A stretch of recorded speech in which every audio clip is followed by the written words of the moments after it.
7강 챗 GPT 일본어 대본 자동 생성법.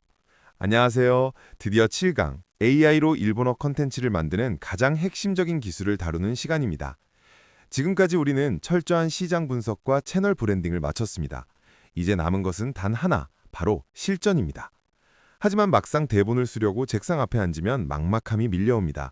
나는 일본어를 한마디도 못하는데 어떻게 사람을 울리는 감성 대본을 쓰지?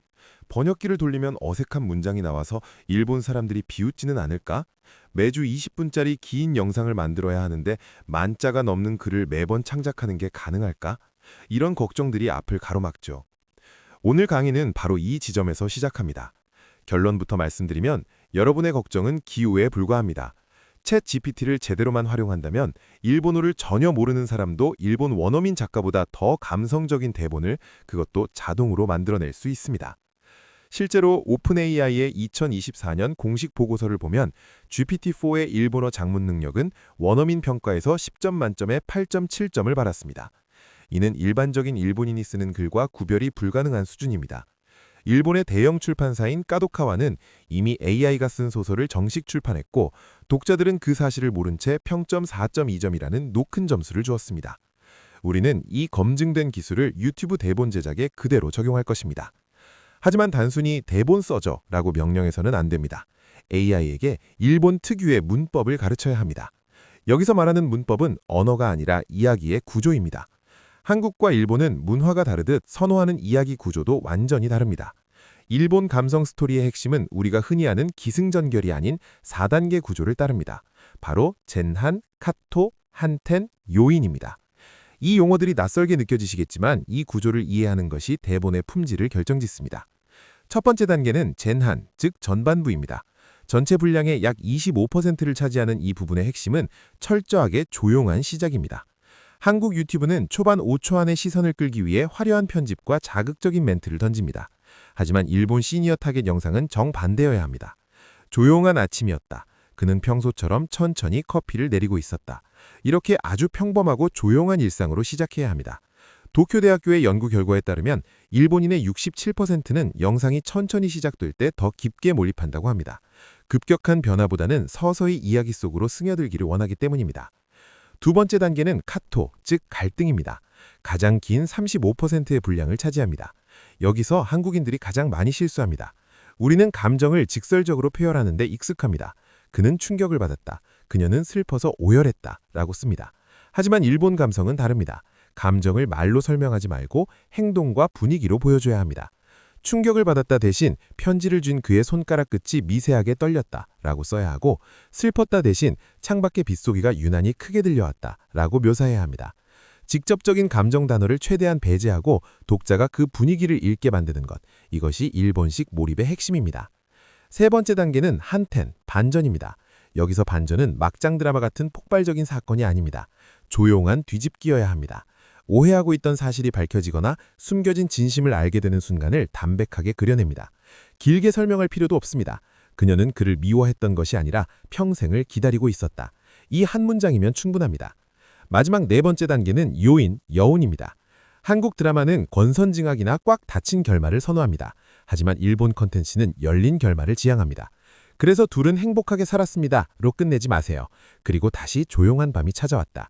그의 가슴 속에 작은 등불 하나가 켜진 듯했다. 이렇게 시청자의 상상이 맡기며 끝내야 합니다. 영상이 끝난 후에도 시청자가 혼자 생각에 잠기게 만드는 것. 이것이 댓글을 유도하고 재방문을 부르는 강력한 무기입니다. 구조를 이해했다면 이제 시청자를 20분 동안 붙잡아둘 기술이 필요합니다. 바로 5분 단위의 감정의 파도입니다. 유튜브 데이터를 분석해보면 일본 시청자의 평균 집중 유지 시간은 약 4분 30초입니다. 아무리 좋은 이야기라도 5분이 넘으면 지루함을 느낀다는 뜻입니다. 그래서 우리는 5분마다 이야기의 템포를 인위적으로 바꿔줘야 합니다. 0분에서 5분까지는 조용한 일상을 보여주다가 3분 지점에 하지만 그 편지 봉투에는 발신인이 없었다 같은 작은 의문을 던져 호기심을 자극합니다. 5분에서 10분 구간에서는 갈등을 고조시키되 7분 지점에 갑자기 과거 회상 장면을 넣어 분위기를 환기합니다. 현재에서 과거로 시점이 바뀌면 시청자의 뇌는 다시 집중하게 됩니다. 10분에서 15분 구간은 클라이맥스로 가기 전입니다. 계속 긴장만 주면 피곤합니다. 13분 지점에 아름다운 풍경 묘사를 넣어 잠시 쉬어가는 틈을 줘야 합니다. 이 쉼 핀바 있어야 뒤에 오는 반전이 더 극적으로 느껴집니다. 마지막 15분에서 20분 구간에서 비로소 반전을 터뜨리고 여운을 남기며 마무리합니다. 이 정교한 리듬을 어떻게 AI에게 시키냐고요? 그래서 제가 준비한 것이 바로 마스터 프롬프트입니다. 제가 수백 번의 테스트를 거쳐 완성한 이 프롬프트에는 방금 설명드린 4단계 구조와 5분 법칙이 명령어 형태로 완벽하게 코딩되어 있습니다. 여러분은 챗 GPT에게 이 프롬프트를 입력하고 그저 주제만 던져주면 됩니다. 60년 만에 만난 첫사랑 이야기, 어머니의 유품에서 발견된 낡은 일기장 이야기 같은 주제만 주면 AI가 알아서 일본식 문자와 존댓말, 그리고 각 씬에 맞는 배경음악 추천까지 포함된 완벽한 대본을 출력해줍니다. 여기서 중요한 팁 하나 더 드리겠습니다. AI에게 대본을 요청할 때 단순히 텍스트만 달라고 하지 마세요.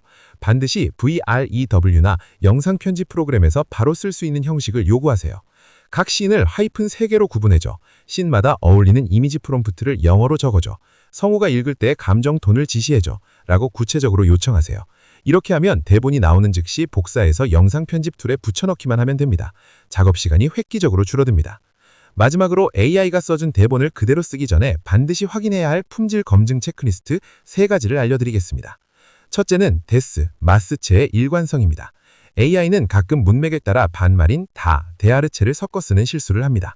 시니어 타겟 영상에서 반말은 치명적입니다. 처음부터 끝까지 정중한 존댓말인지 확인하세요. 둘째는 감정의 묘사입니다. 대본 속에 슬프다, 기쁘다, 화난다 같은 단어가 직접적으로 쓰여 있다면 그 부분을 수정해야 합니다. 눈시울이 붉어졌다, 입가에 미소가 번졌다 처럼 묘사로 바꿔달라고 AI에게 다시 요청하세요. 마지막으로 글자 수입니다. 20분 영상을 위해선 공백 모함 민건 8,000자에서 10,000자 정도가 필요합니다. 분량이 부족하다면 갈등 부분의 심리 묘사를 더 구체적으로 늘려줘 라고 요청해서 분량을 확보해야 합니다. 오늘 배운 내용을 정리해 보겠습니다. 일본인들이 좋아하는 4단계 구조인 젠한, 카토, 한텐, 요인을 이해하고 5분마다 감정의 파도를 만들어 시청자의 이탈을 막습니다. 그리고 제가 제공해드린 마스터 프롬프트를 통해 이 모든 과정을 아동화합니다. 마지막으로 3가지 체크리스트로 품질을 검수하면 끝입니다. 이 과정만 숙지하신다면 여러분은 일본어를 전혀 모르더라도 일본인의 마음을 울리는 최고의 스토리텔러가 될 수 있습니다. 이것은 단순한 기술이 아니라 거대한 일본 시장을 여는 열쇠입니다. 오늘 강의에서 다룬 마스터 프롬프트는 강의 자료실에 파일로 올려두었습니다. 꼭 다운로드하셔서 여러분만의 주제를 넣어 첫 번째 대본을 만들어 보시기 바랍니다. 결과물을 보는 순간 확신이 드실 겁니다. 다음 8강에서는 이렇게 만든 대본을 바탕으로 영상을 더욱 풍성하게 만드는 AI 일본어 번역 교정 심화 과정과 제목 및 썸네일 자동 생성 전략에 대해 알아보겠습니다. 긴 강의 들어주셔서 감사합니다. 다음 시간에 뵙겠습니다.